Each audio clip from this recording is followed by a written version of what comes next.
Hello, Namaskar, sir. Mhm. Hi, am I audible? Yes, you are. Yeah. Hi, sir. Uh, I am MTech alumni of IIT-Ropar, WE department, and it's been a pleasure to meet you again. Last year at Guru Purnima, also I had an opportunity to discuss with you on climate change hypocrisy, where you given us some real deep insights on the issue, and which really enriched us all. And today, directly getting back to my question, today my question is related to Indian weddings. Since in the last 2 months only, November, December, we saw like on every consecutive day there were some like what we say wedding season. Like there were some barats and processions and a lot of noise, and even social media was flooded with the pics and videos of royal luxurious weddings, and which has been followed not only by the film stars now, and that is being now followed by the masses as well. Like even the common middlemen, they are also making up those marriage ceremonies like that. And even because of this reason, even I stopped using Facebook as well.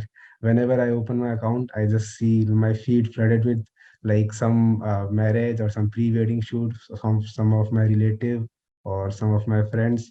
So while I was like looking at all these things, uh, I read some results of some survey which were related to Indian subcontext, were related to our country.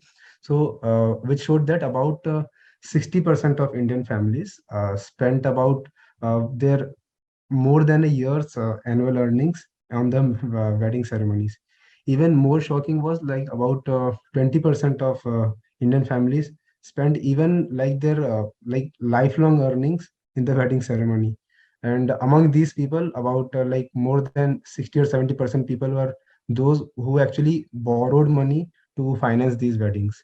So, being in a middle class family, I know like how hard it is for a common man to earn, and like he spends like all this, he do all these hustles to earn this much money, and then in the next side I see that within 2 days they just spend all that money just like in fraction of seconds. So it is like very much shocking for me.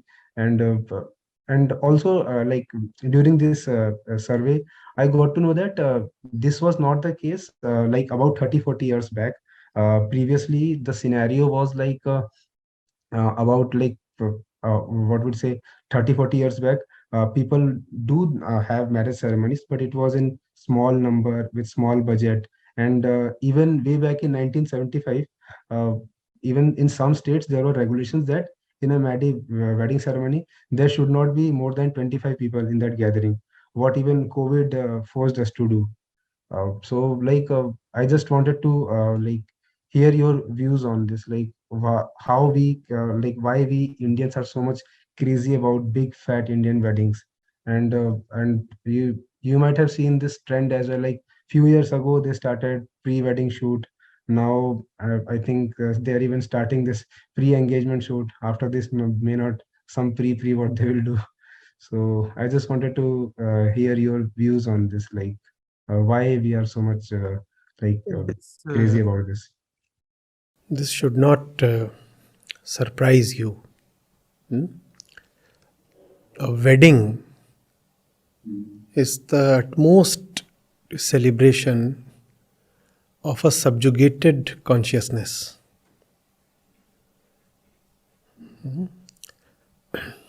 We are people of consciousness, right?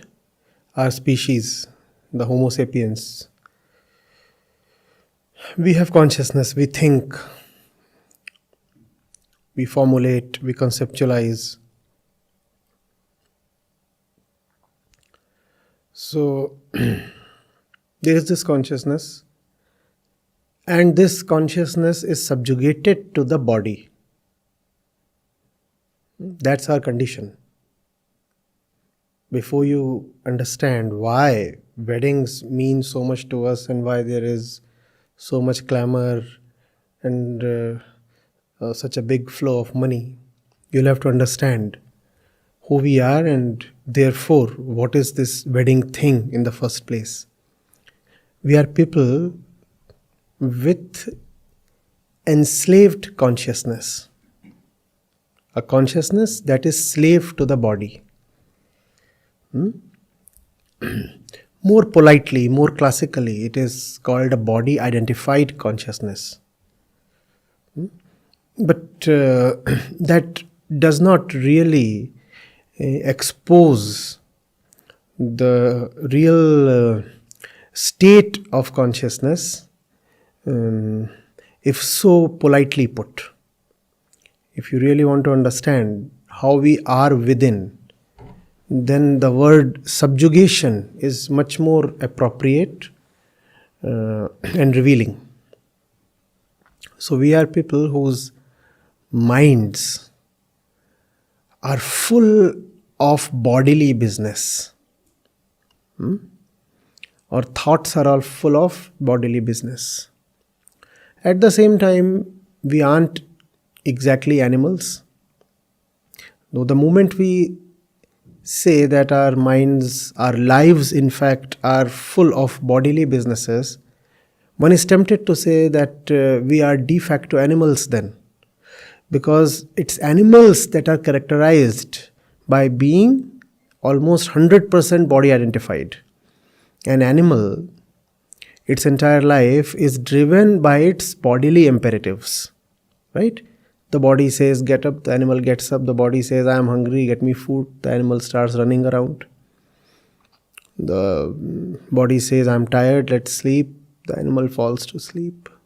The animal does not have to think. The animal does not have to decide. The body decides for the animal. Whatsoever the body says, the animal has to do. And you cannot make the animal do something that the body is not asking it to. Getting it? We are very, very close to the animals, unfortunately, in the sense that we too live lives that are very body-centric. But we cannot openly declare that because we think we are not animals. If you openly declare that all you live for and live as is the body, it would be a thing of shame. Not so much internal shame, but much more social shame. We are subjugated to the body, we are also slaves to the society. Right? So, even though we have to live as bodies and live for the bodies, we try to pretend as if we are higher beings living for nobler causes. That's just a pretense, but nevertheless we continue with that pretense. Now, the body, what does it want? What is its ultimate desire? The body's ultimate desire is to have pleasure and to avoid death. Have pleasure, avoid death. Have pleasure, avoid death. These are the two things that the body wants. And because we are body identified people, to ensure these two things, we have come up with the institution of marriage. Marriage ensures continuous supply of sexual pleasure and also the pleasure that comes from emotional and financial security. Also, marriage ensures reproduction, and that's what the body wants. Its own continuity in the form of other smaller beings of its own type. Are you getting it? So because marriage represents exactly what this animal body wants, and we are very, very bodily people, therefore we go bonkers on weddings. Do you understand? I am living as the body. I might not be declaring that because I pretend to be a higher being. If somebody tells me I'm an animal, I feel offended. So I will not openly declare that I am the body just like animals and I live just for the sake of bodily things. What are bodily things? Security, pleasure, reproduction. And that's all. What else does the body want? So if you look at the life of the ordinary man, which is pretty much everybody, we all are living just for the sake of these things. Are we not? We say happiness is the purpose of life. We say your life is incomplete if you don't have kids. And by all means, we want to have measures of security and armors all around us. We want to collect money so that we feel secure. We cultivate a network of relationships so that we feel secure. We try to have more and more knowledge so that we feel secure. All these are very animalistic things. These are things that even an animal wants.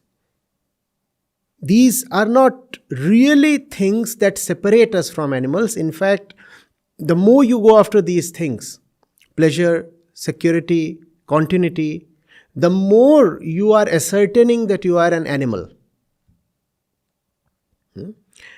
And now you see why the wedding has to be such a big thing.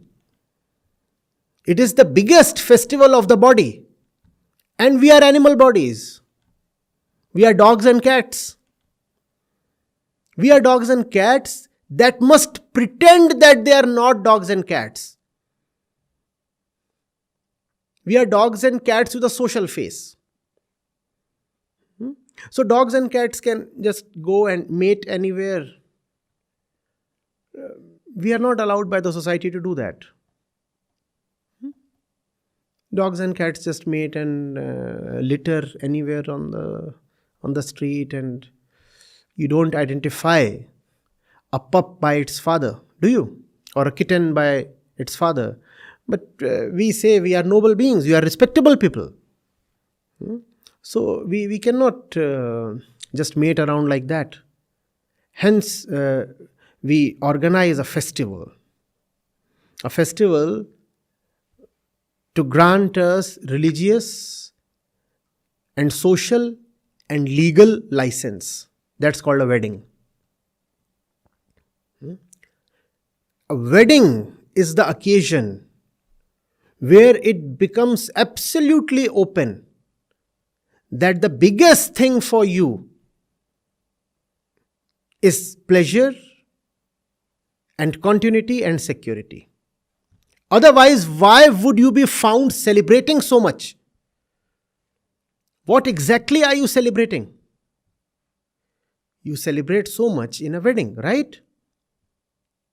What exactly are you celebrating? You are celebrating pleasure.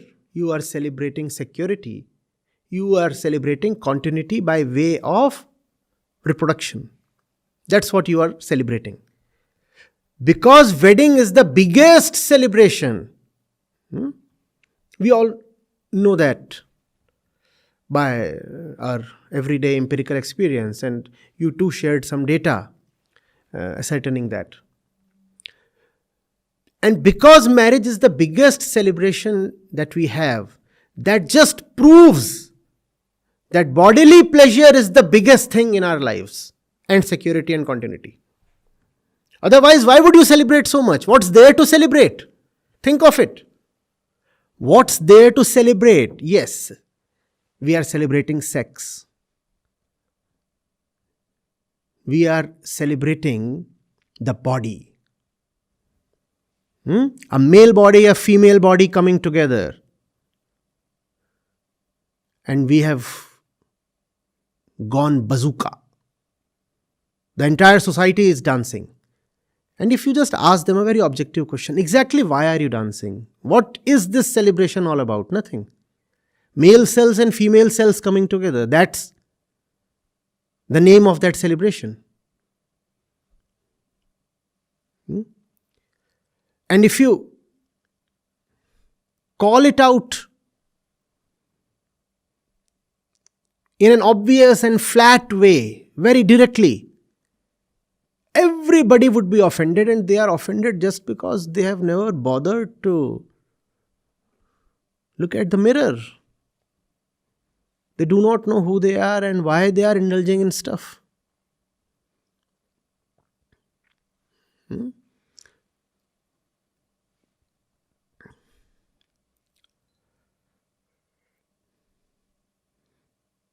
You become better as a human being. Does a society bother? Do they come and garland you? Do you invite 2,000 people and spend 70 lakh rupees? No. But now you are ready to mate a girl, have sexual union and produce kids. And everybody wants to dance. Is that not obscene actually? Is that not obscene? I used to think since I was a kid. On that stage, there is that man and that woman sitting. And why are they being displayed and paraded this way? I could never bring myself to accept that probably such a thing, the same thing, is going to happen with me one day. I was very clear, no.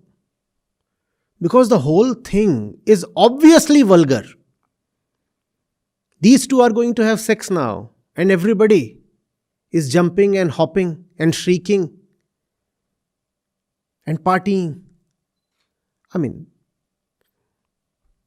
Seriously, is sex such a big thing?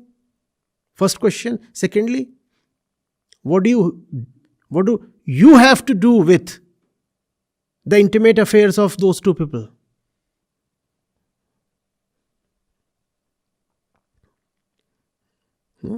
Had we been a society that valued something higher than the body, then the topic and the context of our celebrations would have been very different.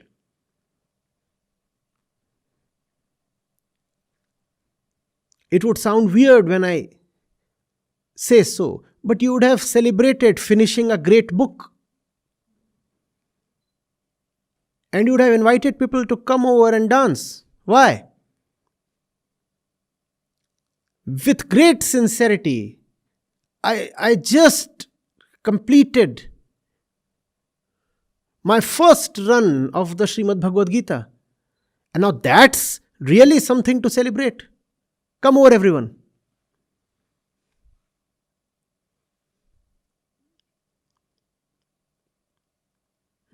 And not necessarily something religious. It could be something from Marx or Dostoevsky. From the philosophy side, from literature side, anywhere. I am a better human being. Now that's something to celebrate. Two people are going to have sex now. How is that something to celebrate? And if you celebrate that, you are an animal. Because it's only animals that have nothing better and higher than sex to indulge in. Human beings are supposed to be targeting higher things, no? How can we say that my entire life savings have been reserved for a wedding celebration? But we do that. And when we do that, we do not even know what we have declared ourselves to be. Animals. We have declared ourselves to be animals. If we are so fascinated with weddings.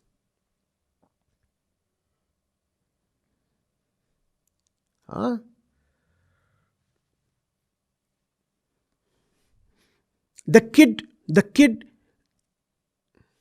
just cracked a difficult problem in mathematics. Now that's what would make me throw a party, not his birthday.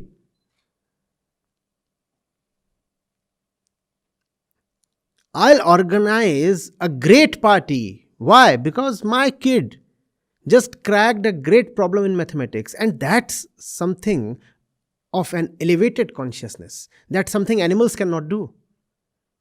So that's something to be joyous about. No, the kid was born this day, so I'm calling everybody, you come over and we'll cut the cake and we'll have meals and such things. What stupidity. Even animals give birth. You and your wife, in one moment of animalistic fetish, had sex and gave birth. And you are celebrating that day since 20 years. Are you mad? Even if you're not mad, you're just vulgar. You're telling everybody, this was the day when we decided to fuck. So please come over and dance. Why should anybody dance? Why should anybody clap? What great achievement! What have you done? That which you have done is happening all over the place. The entire jungle is nothing but a huge mating ground.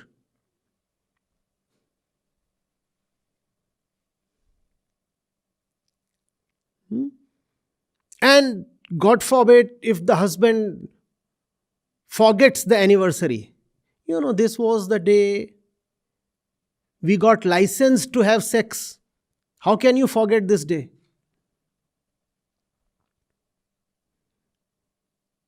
And I know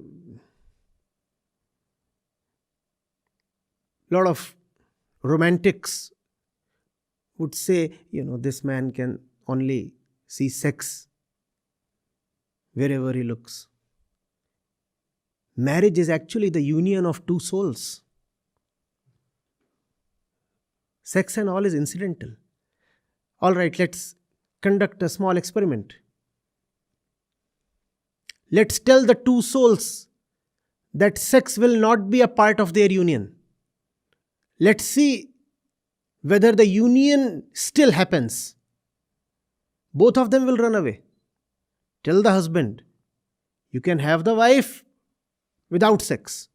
Tell the wife, the husband you will get, but no sex. And then let's see whether any marriages happen. The conclusion is obvious. The two are getting together only for sex. Just that they want to pretend as if the matter is nobler, higher, more virtuous, more respectable. So you create a whole tamasha around the thing and you call the priest and you spend 5 crores and you want to display that you are better than dogs and cats, which you are not. Exercise your imagination. Think of a more conscious society. Think of the occasions that such a society would celebrate. They would celebrate a man fighting his physical limitations. The doctors had declared somebody to be so badly impaired that he would never be able to walk again.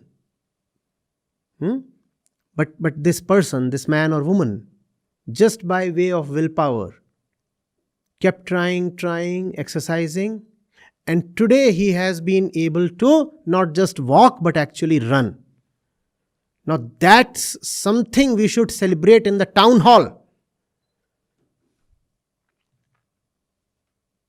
Let's call this man, the entire city. Let's have a gala feast. Now, this is something to celebrate. The literacy rates in the city have reached 100%. Now we'll celebrate that.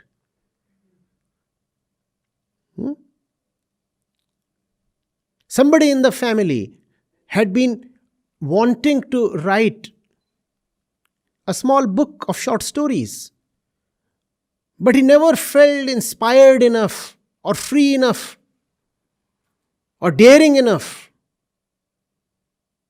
to attempt that or complete that, today the book has been published. Finally, he could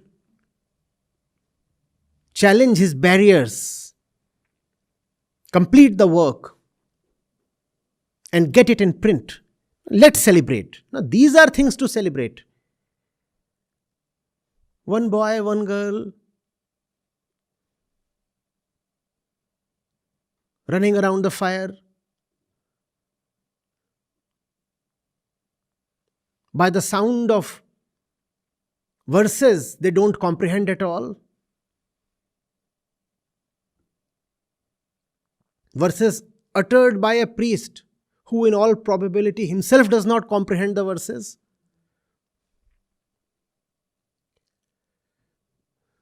What's there to be so happy about? In a conservative city,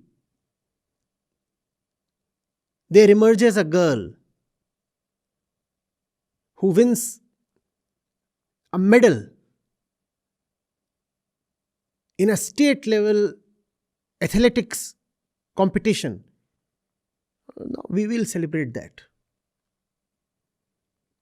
We'll celebrate that. Even if she does not win a medal, she just manages to participate, we'll celebrate even that. That is something that deserves our respect. What is meant by a celebration? You do not celebrate your meanness. You do not celebrate your fall. You do not celebrate being an animal. You celebrate when you rise, don't you? That's the very definition. You celebrate your rise. You celebrate your ascension. You celebrate when you overcome a hard challenge and a worthy challenge. That's what you celebrate. Those things must be celebrated. Instead, all the money is going towards weddings, with the result that just this month, it's almost becoming certain that India is already the most populous country in the world. Don't you see that level of population directly corresponds to our fascination with weddings? What is the purpose of life? Go wed. Go wed. That's the purpose of life. Still in small town India and rural India, the day a daughter is born, at least the financial purpose of the father's life is decided, cast in stone. Now I have a daughter. So all I am doing is saving for her wedding. And the expenses that you quoted do not go merely towards celebration. A lot of that is actually towards dowry. So what is the poor father doing for the next 25 years since the girl is born? Just saving, saving and saving. And if he by chance happens to have 3 girls, think of his predicament. And now do you see that this fat wedding business is also directly related to female infanticide and feticide? Because if a daughter is born, you'll have to arrange that kind of wedding and dowry. And you already have 2 daughters. And your means do not permit you that kind of expenditure the 3rd time over. So the moment you know that a 3rd girl is about to arrive, you kill her in the fetus, in the womb.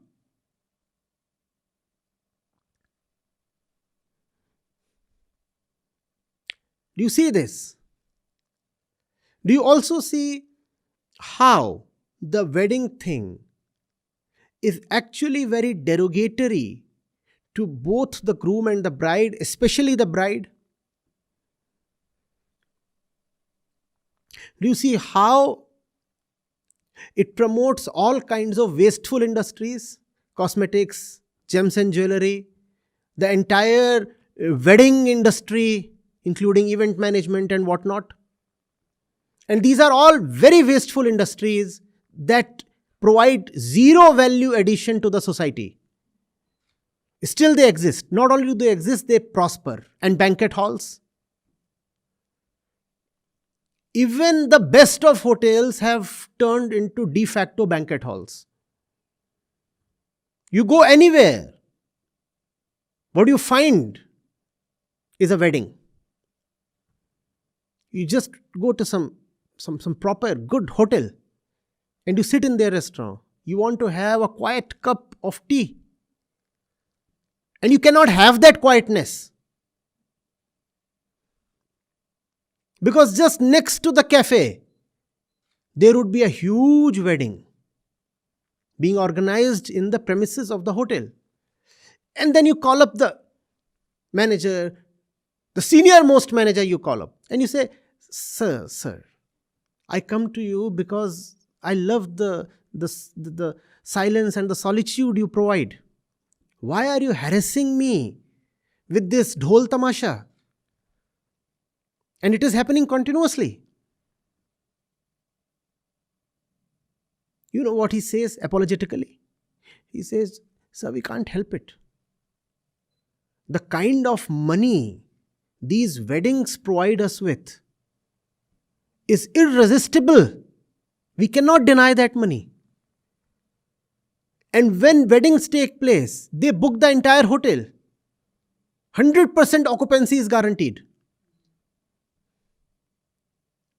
If we deny these weddings, they'll go to another hotel, our competitor, and he will get a competitive edge.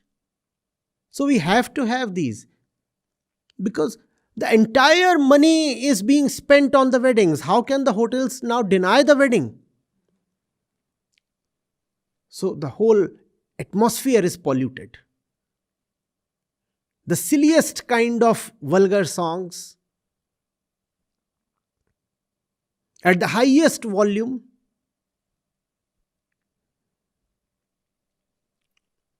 And you have to tolerate all that. Why? Because two beasts are coming together physically. And they are just so happy about it. They can't get over it.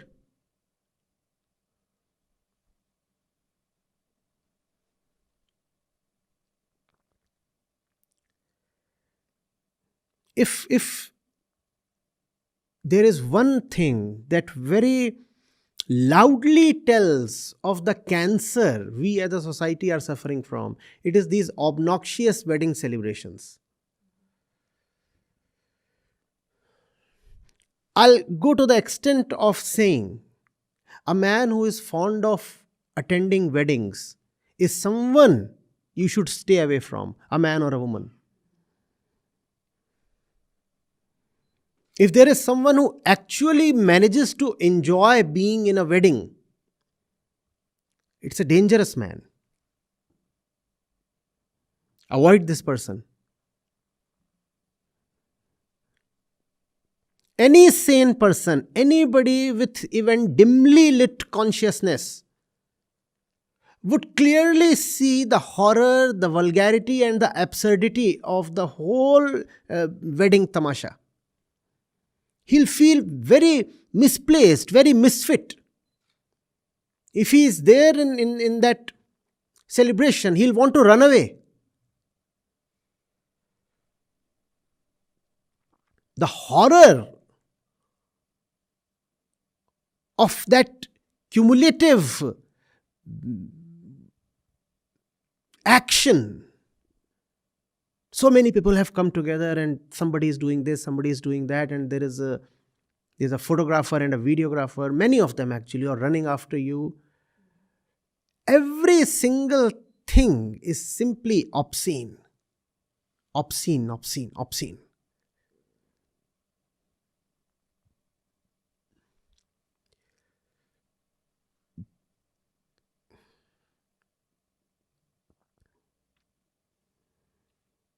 And then there is the groom who's arriving on a poor animal, that too a poor female animal. One cannot miss the sordid symbolism there. Why does the groom have to ride a female animal? Don't you see what we are implying?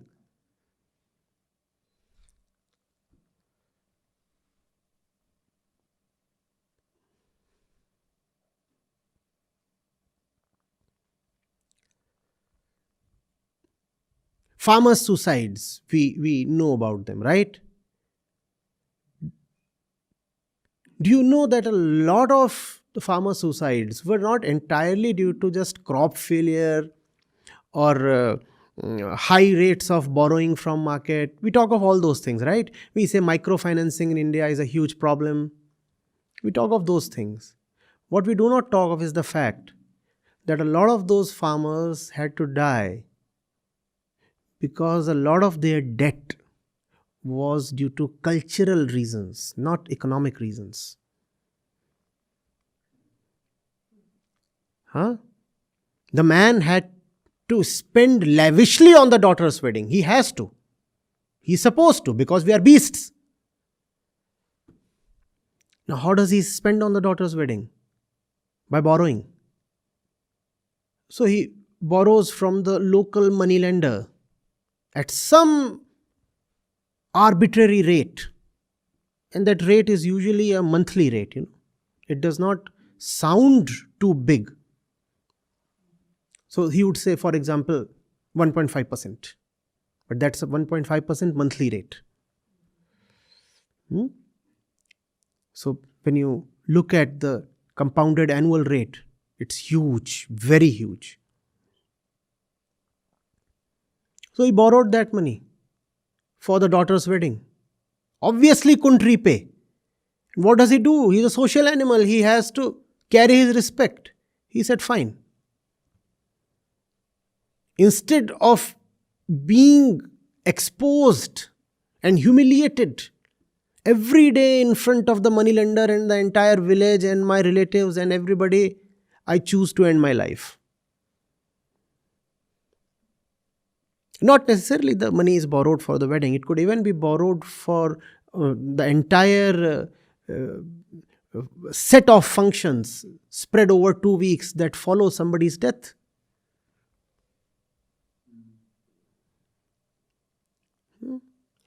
We do not want to cover that aspect of farmer suicides. We do not want to think of female feticide. We do not want to think of the relative lack of literacy among women, especially in the northern states. Women are still a full 10% behind men when it comes to literacy in the northern states. Why is that so? Think. And even if you say that men have an 82% rate and women have a 72% rate, approx, that does not tell the whole story. The boy would be sent to a college offering professional courses in a distant city at a high fee. So the boy has been allowed to pursue an engineering degree. In a good college, 800 kilometers away. And the cost of that degree is 8 lakh rupees. That's the fees spread over 4 years. The girl has been told to pursue BA or BCom from a local degree college. On paper, it would be said that the father was very fair and both the brother and the sister, the son and the daughter, are graduates, BTech and BA. On paper, there is no difference. Both are just graduates. Really, there is a great difference. The father decided not to spend on the girl's education because he knew he would have to anyway spend on the girl's wedding. So he said, I am saving money from her education. I will spend it on her wedding. So that the entire town can have a great tamasha. One night tamasha.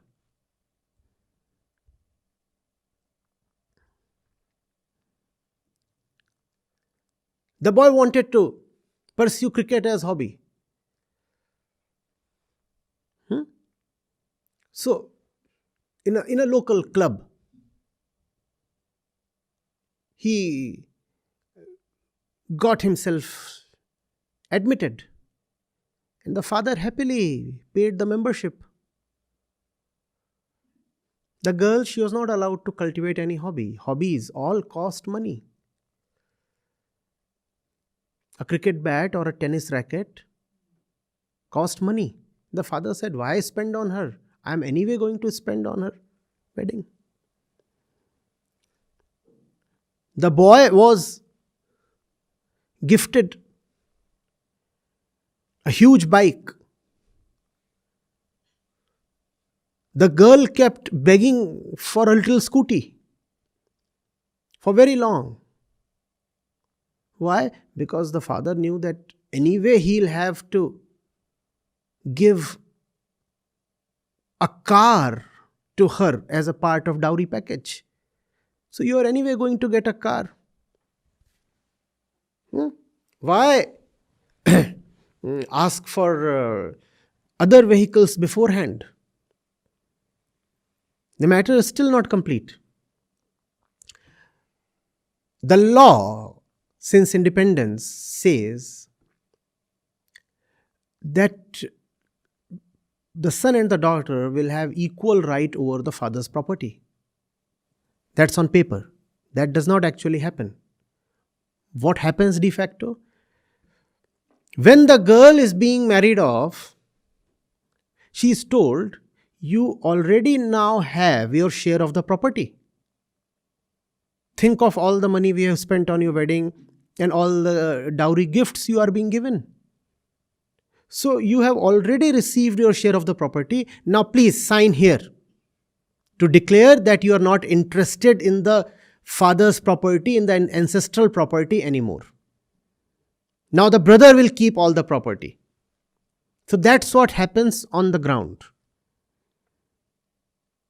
The law has kept itself clean on the paper, ideally.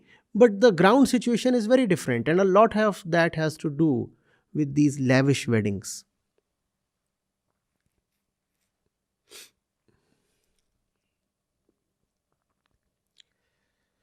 Huh?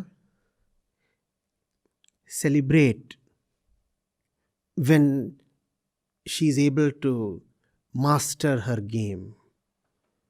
If she's enrolled into tennis classes, celebrate when she serves her first ace. That's when you should throw a party. Celebrate when she proceeds on her first solo tour. She's saying, I want to visit the hills on my own. I'm grown up now, Dad. And the parents tremble a bit. It's India. They don't want to let their girls loose. But the parents, by virtue of their consciousness, they decide, yes, she's growing up, and if she wants to travel on her own, we must let her. And she proceeds, and when she returns, that's when you should throw a party. Not when she gets wedded. That's all nonsense.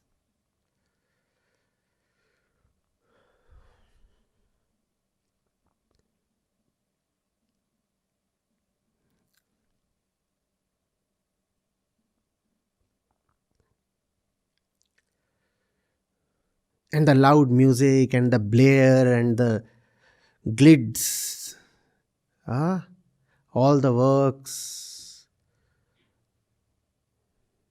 the zoom and the blaze.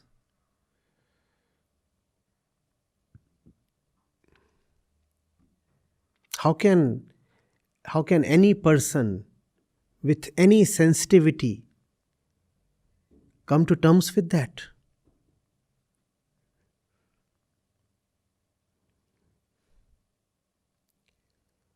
Weddings are the occasions that display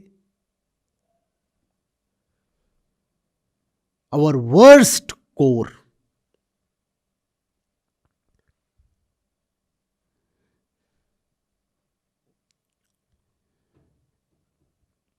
And you'll continue to have weddings like these as long as we remain the beastly people that we are. It's impossible to be a beast and not celebrate sex, continuity, security. That's exactly what a beast lives for.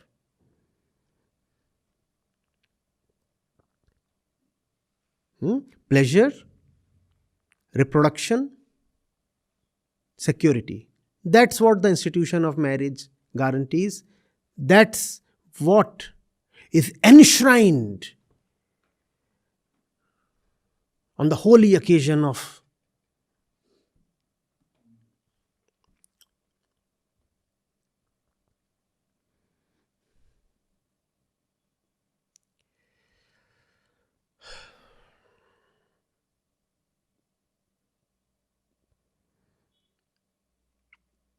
we do not say we won't be beasts anymore. We say we'll be respectable beasts. So we'll do everything that beasts do, but with religious, social, and legal sanction. Instead of saying we won't be beasts, come on, let's transcend the beast. Let's evolve. Let's rise. Let's discover the meaning of being human. We don't say that. We say, oh, we are beasts. And we are okay with being beasts. But let's be cultured beasts. Oh, we are very cultured people. Weddings are occasions that demonstrate our great culture. Look at the music, look at the clothes, look at the food. We are showcasing our great culture. So we are beasts with culture. What good is this culture if it cannot help you transcend your beast?